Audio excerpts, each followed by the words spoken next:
Good morning and welcome to Morning Coffee with Brigid. I'm Brigid Burke, and it is now the 12th? No, it's the 13th actually of June, and so the month is just trucking along here. It's funny, I get up at about, good morning Melissa. I get up and I always get up, I think this morning I got up around 4:30, maybe 4:30 I woke up, 4:30, maybe a little closer to 5, and it just seems like I get up and I'll have like a first cup of coffee and oh yes, good morning Alex, thank you. Yes, happy Thursday. Yes, it's I wake up and I think, oh yeah, I've got like an hour and a half till I do my morning live stream, and it just seems like 5 minutes has come by and it's time to do my morning live stream, so it's kind of funny. So anyway, it's just interesting morning. It's a nice morning. It's like I said, we're kind of creeping here in the Northeast into the really hot weather. I think we might still be sort of okay this weekend. It'll be hot, but not like the mornings are nice, which is the big thing for me. Temperature wise, and when anything gets above, in Fahrenheit terms, if it gets above 60, like usually in the 60s, like mid 60s, when you wake up, that's usually mid to upper 60s, then you're kind of in trouble with the humidity. But for right now, things are still nice. And when I woke up today, there was a couple of things that happened. First, I had a robin sitting right outside, and it was actually singing and kind of looking in my window and singing in the morning. I was like, oh, thank you, good morning. I don't know what that was about, but yeah, it was a robin. And then there was a buck, and I know it was a buck because it was literally almost right in front of my window, and you could see that it had the horns on it. Of course, it was a young buck, so it didn't have the whole big stag horns that you would have, but it was clearly doing that. And that was interesting because I was thinking like, okay, what's the symbolism of a buck appearing, in the yard? And bucks can mean a lot of things. I think symbolically they may have to do with, I think of like the night energy in the tarot. Like they're young and they've got a lot of energy. Yeah, it's interesting. They're young and they're energetic. And this one, of course, was kind of bouncing around my neighbor's. My neighbor has a big yard and he's away right now, so his grass hasn't been cut in, he cut it before he left. I'm sure he'll cut it when he gets back. But he was, so the lot of the animals are coming in and grazing in there, which, but he was just kind of leaping around in there by himself. And I thought, like, okay, it made me think a lot about that energy, that night energy where we want to like rush into things really fast, but sometimes we can rush headlong and too fast. And I know I've talked about that. A lot of the readings I've been doing recently over on the Liminal Tarot channel seem to be around that theme. They're around the theme of, you've got a lot of energy and you're ready to go. It's page energy, it's night energy, but it's kind of like, make sure you've thought certain things through before you leap. Sometimes, you'll have fool energy where it's like, yeah, screw it, just leap. But this is a little bit more, this feels more like it's kind of like that rushing headlong kind of energy, which really could go either way. But sometimes we can do things too rashly. So, but also the topic that I was even thinking about this yesterday, and I found myself thinking it kind of came back into my mind this morning.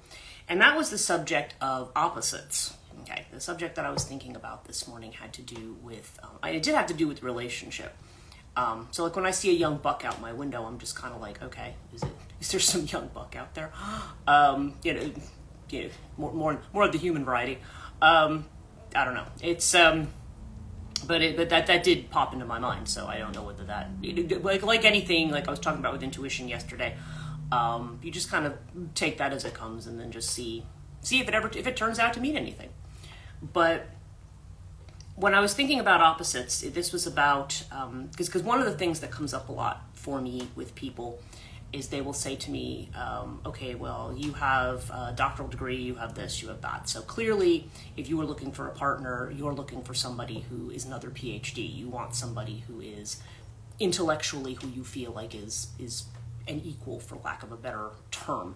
And I tend to be the kind of person that gets involved in very deep conversation. As you can see, one of the nice things about these live streams is it's kind of an outlet for this way that my mind works, that other people just look at me and go, yeah, okay, never thought of that.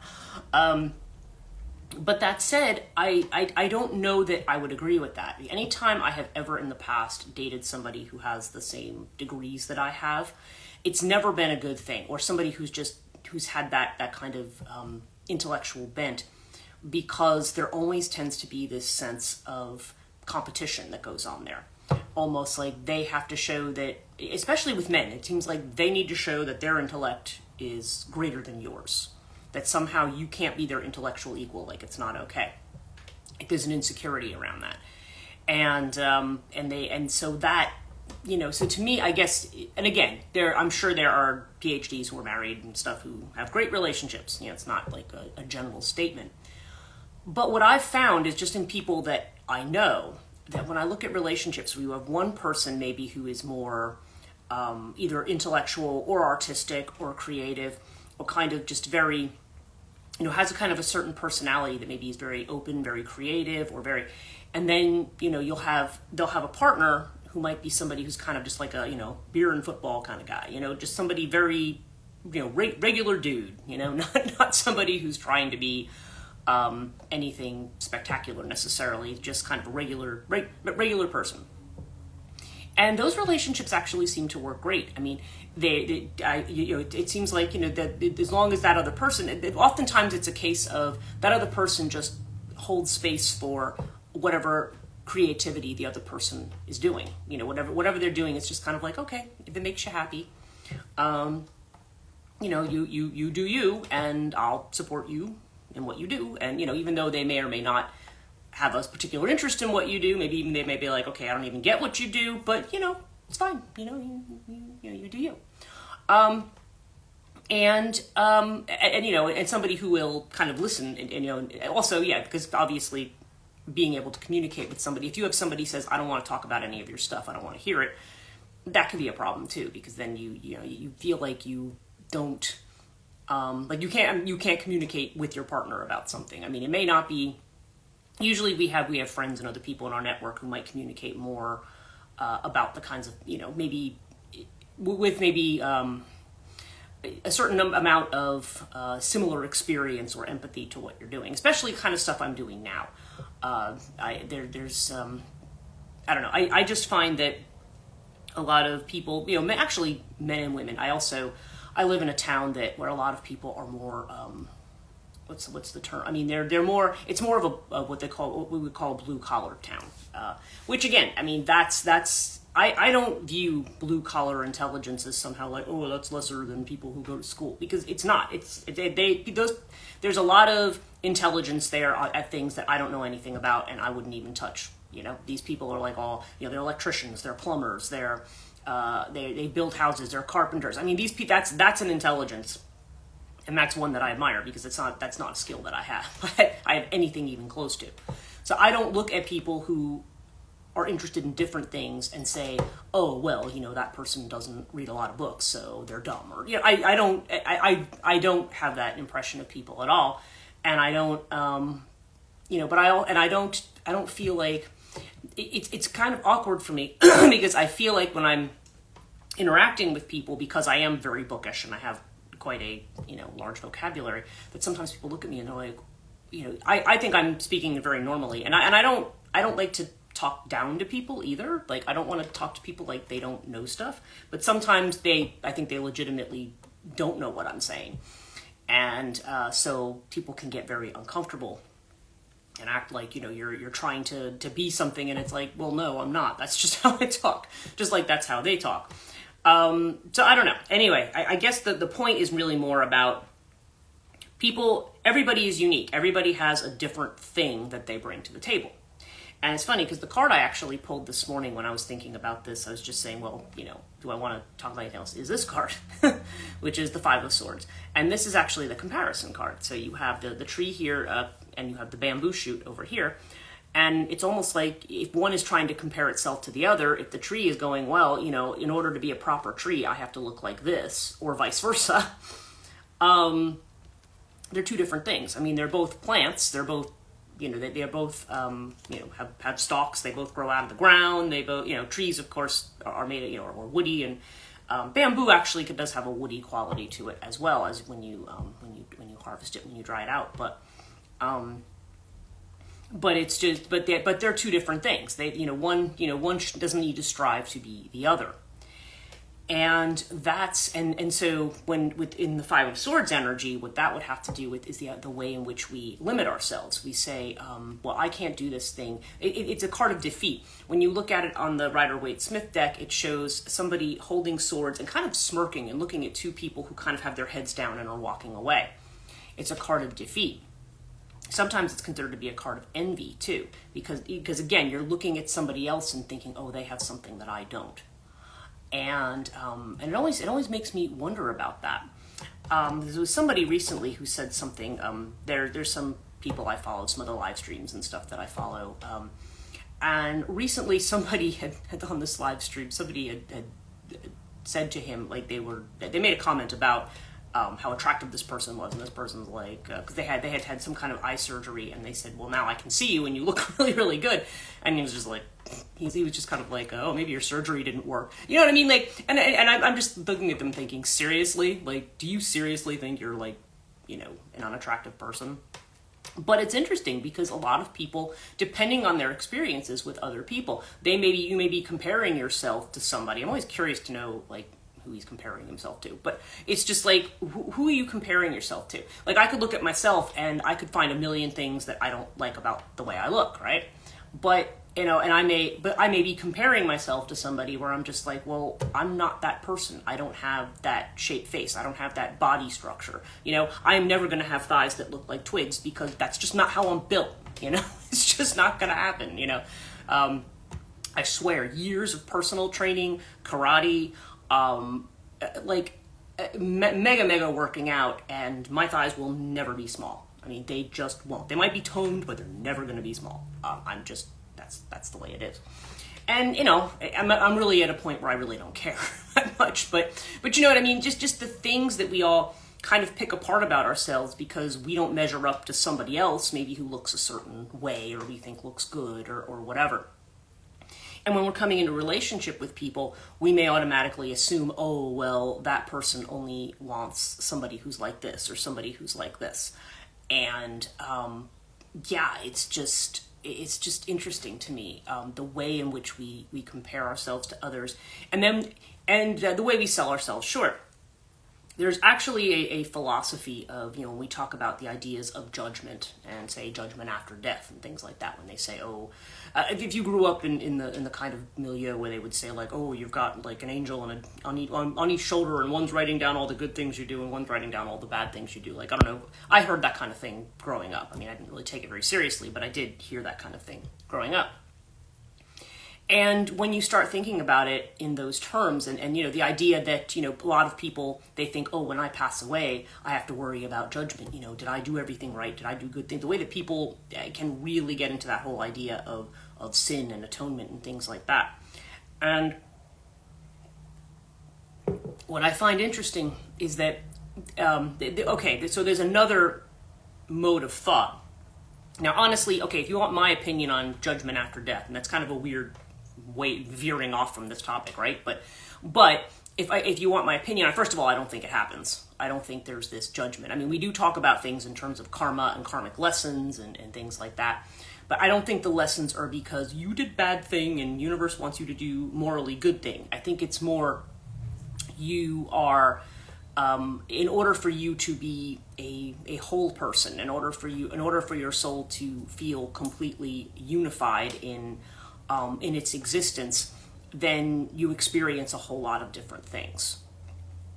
And then when you bring it together, so you're going to have a variety of experiences. Some of them are going to be good, some are not going to be not so good, at least from the perspective of how they feel to you, right? And some people have worse experiences than others. But again, if you think about the fact that, if we think about the soul as existing across the spectrum, in some other timeline, perhaps things are much different from what they are in this one, You hear stories about that with people. I watch some of these stories about time shifts where people will, and sometimes it seems like, some of them are really weird. Like, people will time shift into a reality, and it feels like they're dead. Like, they'll get married and they'll have a whole other life and then all of a sudden they'll shift back into the other one, and they'll be like, oh, I kind Can I go back into that one? And that's weird. I mean, that's obviously a very rare thing, but it's interesting when I hear stories. A lot of these are like Redditor stories and things like that, but it's just interesting when people talk about that happening. And the idea, but I mean, nonetheless, the theory is that you have many faces and many possibilities and realities. It's kind of quantum theory kind of stuff. And, but, okay, what my original point is that when at least according to one theory, if there is a judgment after death, the only person making that judgment is you. Okay, because nobody judges you more harshly than you do. Okay, nobody, you could do, you could win like a Nobel Prize and you could like solve hunger and you could do everything and you'd be like, yeah, but like you'd still find something that you didn't do that was quite right. Like, there's still, we all have this stuff in shadow and we always feel like, yeah, but I could have done that better. Yeah, well, I guess that's okay, but I've seen that. I have friends who are really, really brilliant. This is one of my favorite subjects, time jumping. Oh yeah, it's interesting, isn't it? When I read about people who have like these kind of glitch in the matrix things, or even kind of lesser, well, I don't know if I want to call them lesser, but other kinds of mass things like Mandela effect and stuff like that, where everybody remembers something one way, but that's not actually how it was. People have asked me to do more videos on the other channel about that. There's a lot of these, what they call alternate reality games, like ARGs.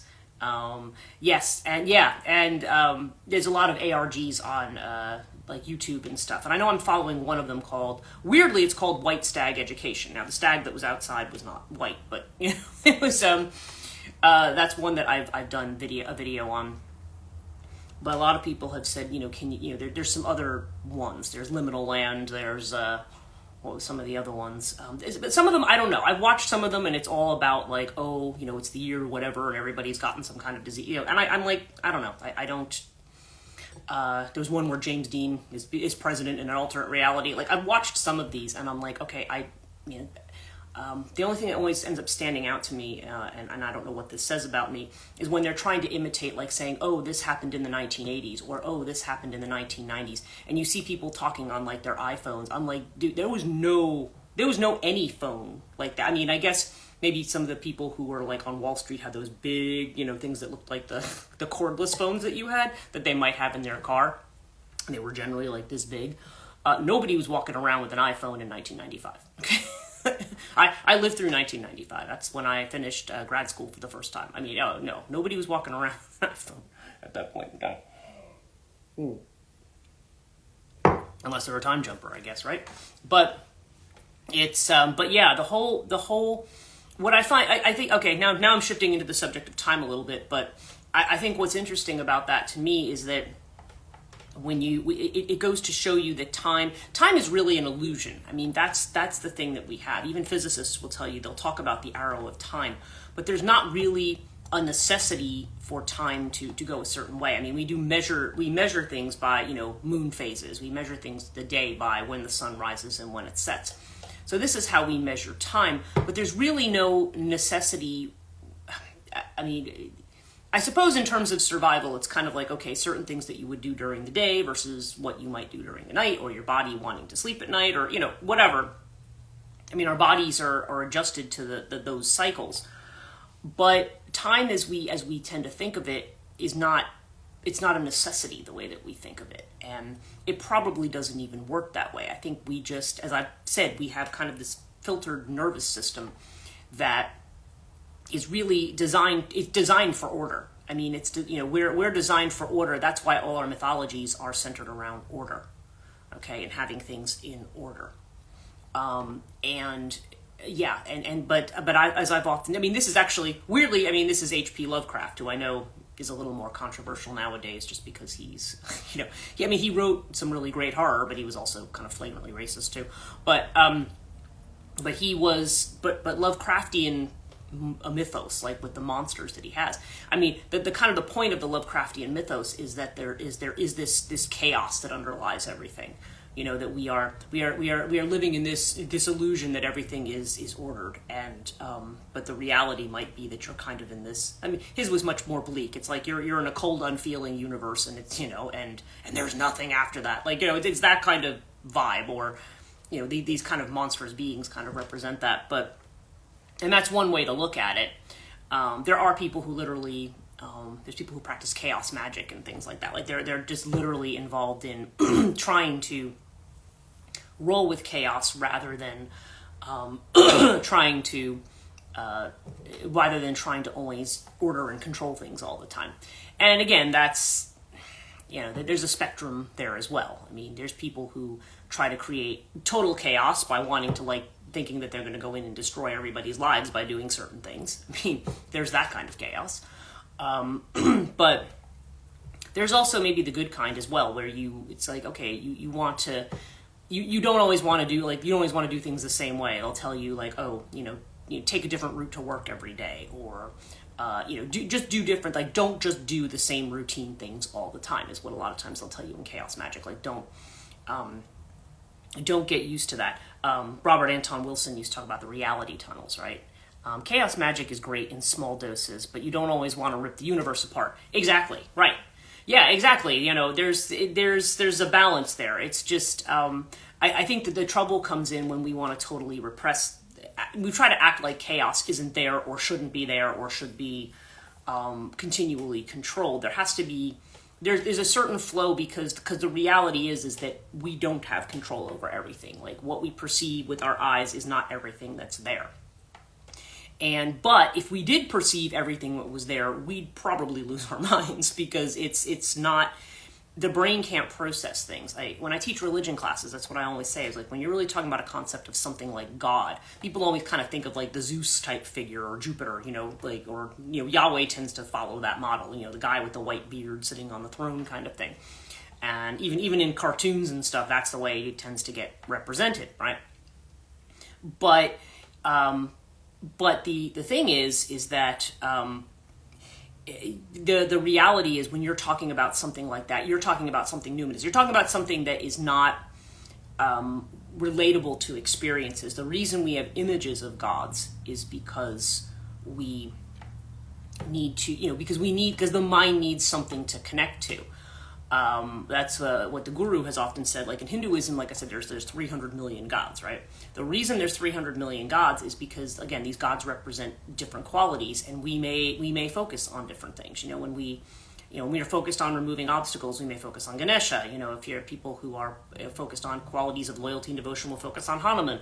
Some people may focus on Krishna. They have a devotion, but as my guru has explained it, she says the god is a ladder that you climb to get to what it is you're actually trying to get to. It's like a connector, it's like a mediator, it's a connector. But the reality is not that. Carl Jung has said that the final barrier to your religious experience is your image of God. That's your final barrier, because you feel that whatever you're experiencing, it has to look like that. But it doesn't. That's the thing. It doesn't have to look like that. So, yeah, it's about... Because what it is, because an experience like that, if you talk about a mystical experience or a samadhi experience, there's no words to really talk about it.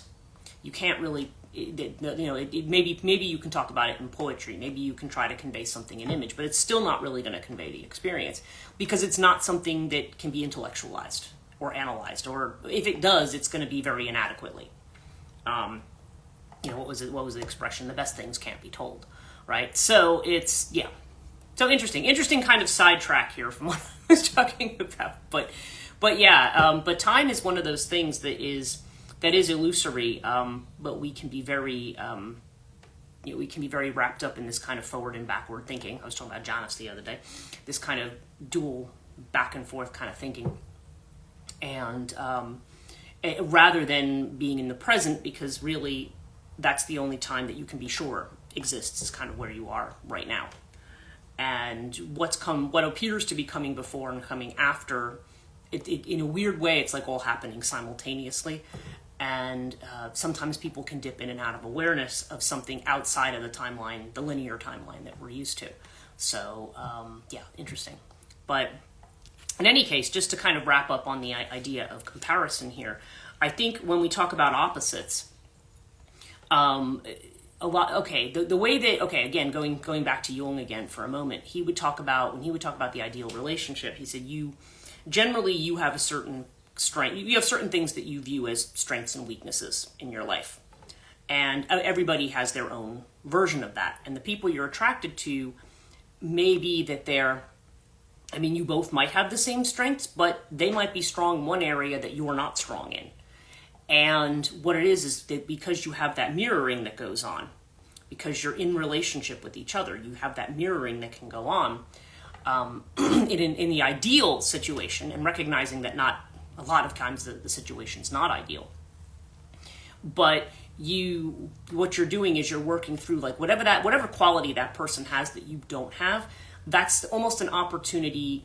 It's an opportunity for them to kind of reflect off of you, and then vice versa. As long as you recognize that that's what's going on. It's not that you have to change the other person to be like you, but in relating to you, that person is able to develop a side of themselves that maybe they did not have, that they were not strong in before.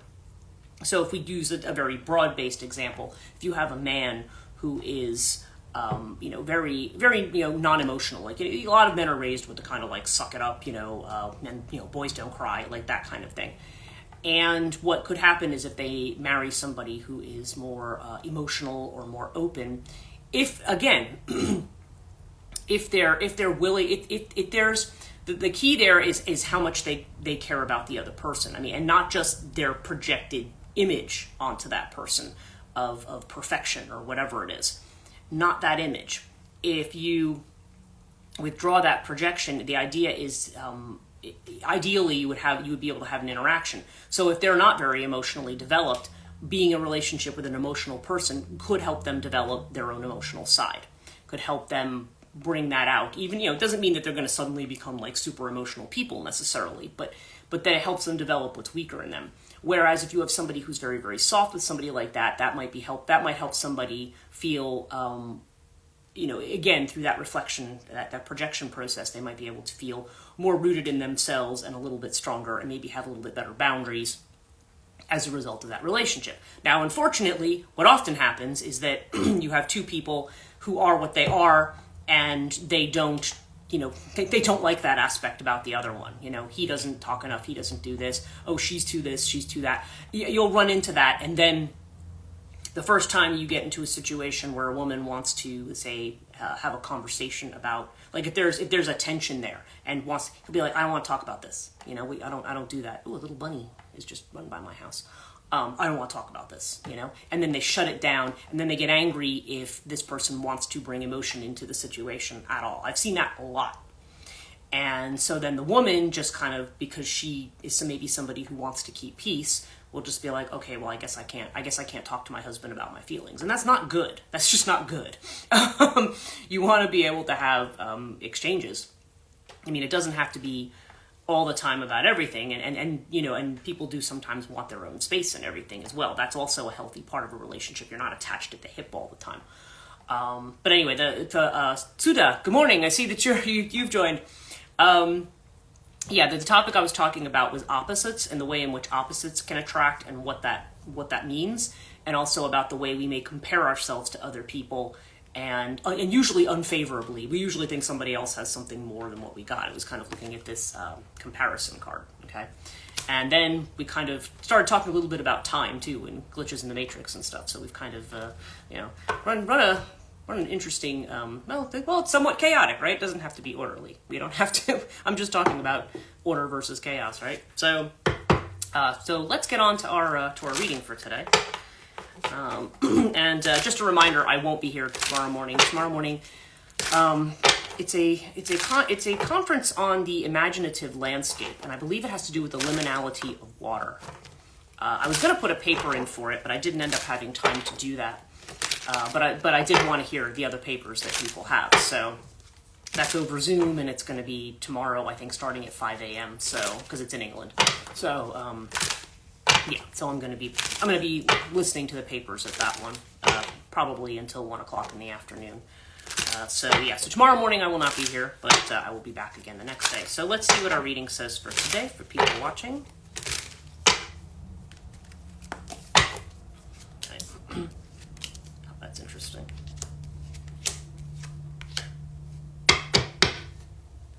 All right, so our first card here, it's funny, we're just talking about relationship, and we have the friendliness card, Two of Cups.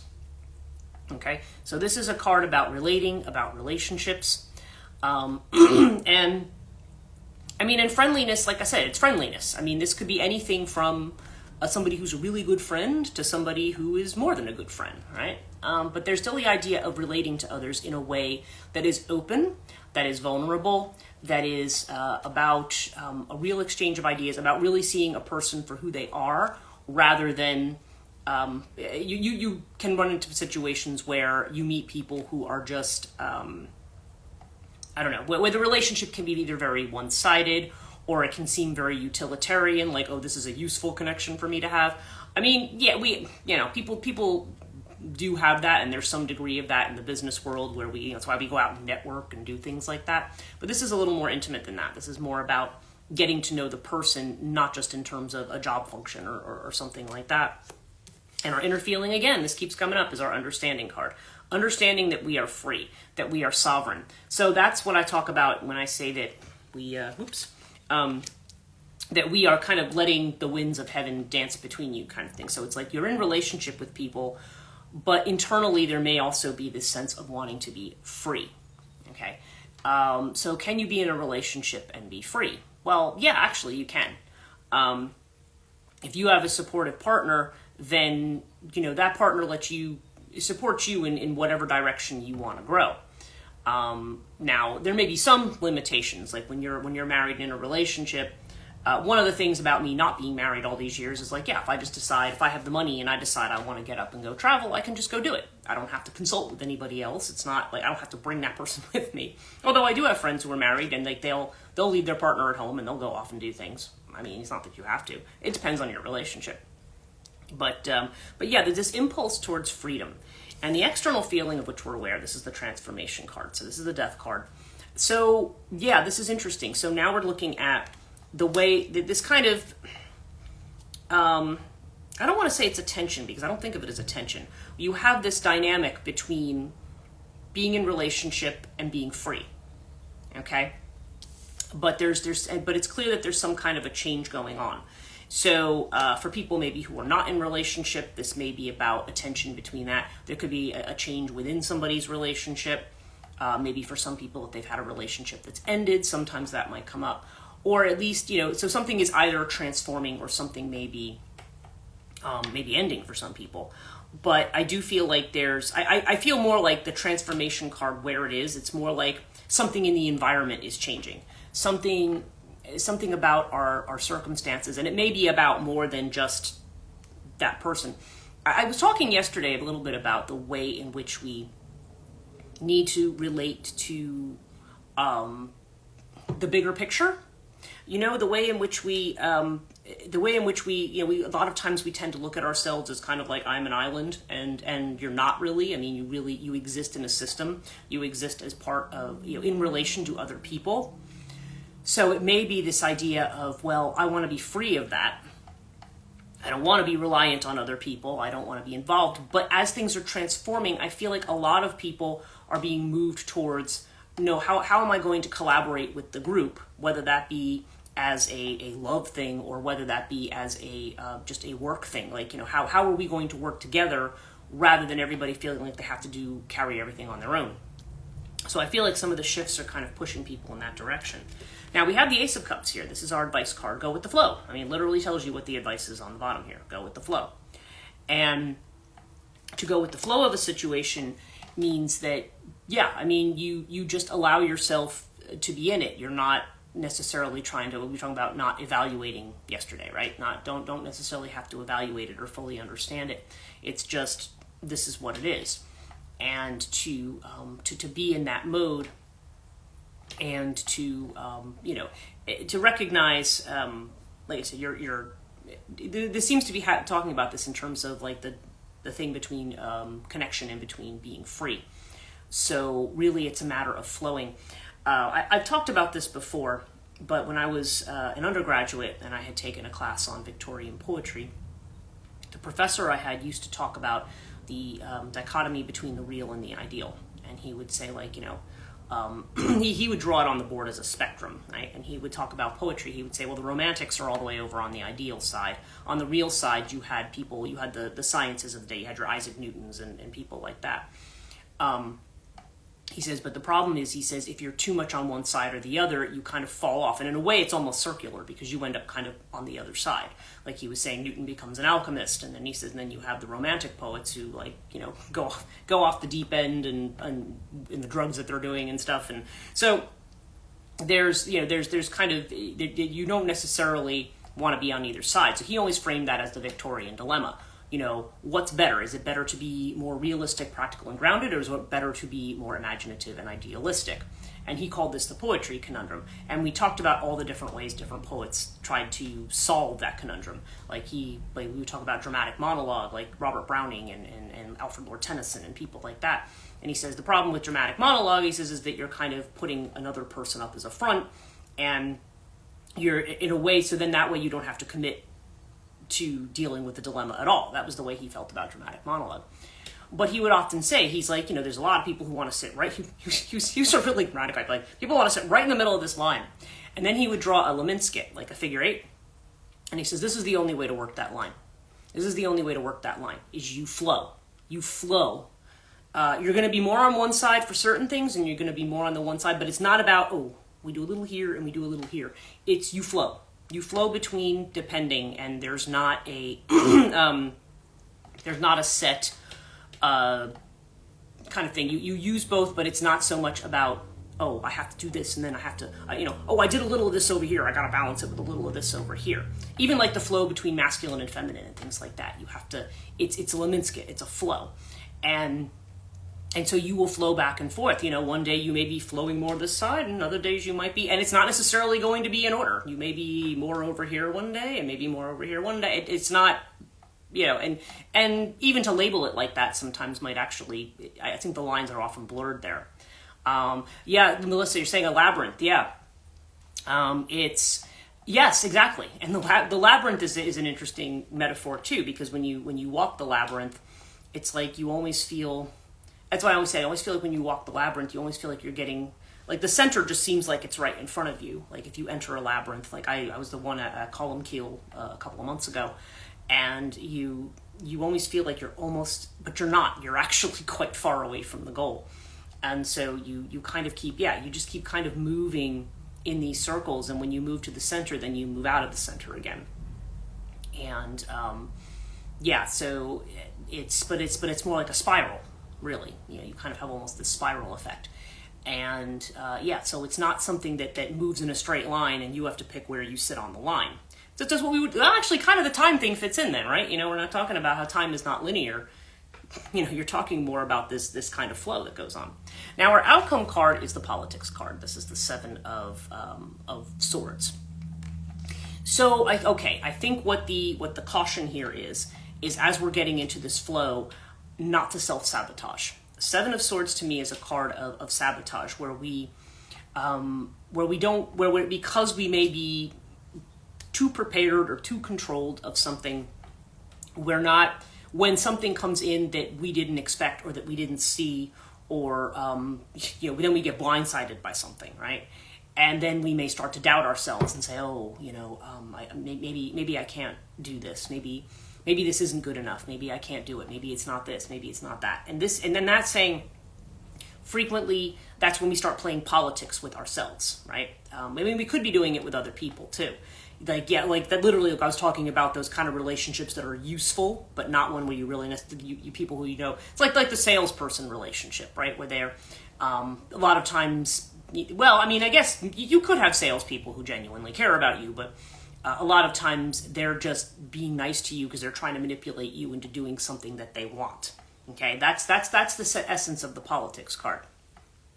So this is about coming into real relationships or coming into real collaborations that think about people and are not just political manipulations of people. And when I say politics, I don't just necessarily mean actual governmental politics. I mean, the kind of politics that go on between people. Politics comes from polis, the Greek word polis. So this has to do with the way in which you really engage with the community, because the polis is like the city. You know, it's the populace. It's the as opposed to the oikos, which I always felt was like the household, like the tribal kingdom, where you had the tribal king and you had the families, and each family was kind of like part of that tribe. The polis is supposed to be a bit more diverse, because the polis, like Athens, is considered to be like polis, like in ancient Greece, where you have you may have a variety of people from different places coming together, and now you're focused more on the state than on the family, kind of thing, right? Like that's the polis, that's the political. So the way in which we try to have certain relationships with people for the sake of, I don't know, they used to do it like for the sake of trade or for the sake of getting on, or just different things in the way which we may deal with people, but not necessarily in this kind of a way. Okay. So, so I think what it's saying is, I mean, but I also see it as a card of sabotage as well, and this bunny keeps like coming back and forth in front of my house. People who came in late, I actually had a buck in front of my house this morning, a male deer, young male deer. And then I had a robin singing in the window this morning as well. So it's kind of interesting little omens there. But so I think it's saying don't sabotage yourself, don't play politics.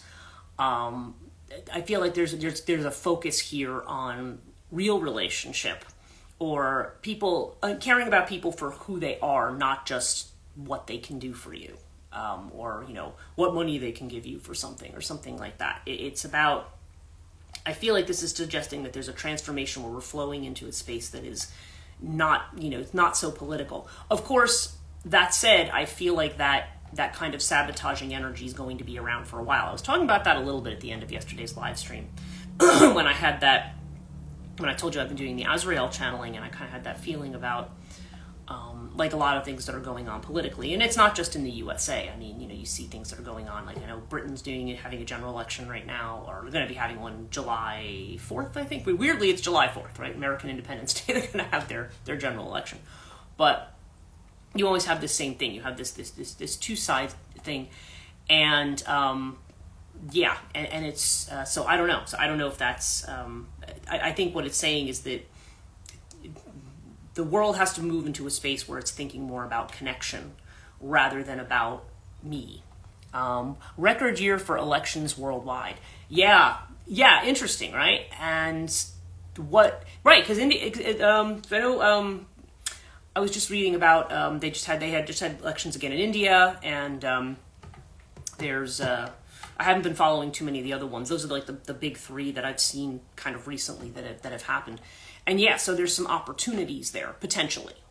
Russia, of course, had its election, but, I don't know. I'm not even sure in India that there would have been much of a difference either. I think Modi was going to get in, like, regardless. But Brazil, do you think this year as well? Okay, yeah. And Mexico just had one, too. Mexico, they have their first female president now. So, yeah, there's you're right. There's a whole lot of elections going on.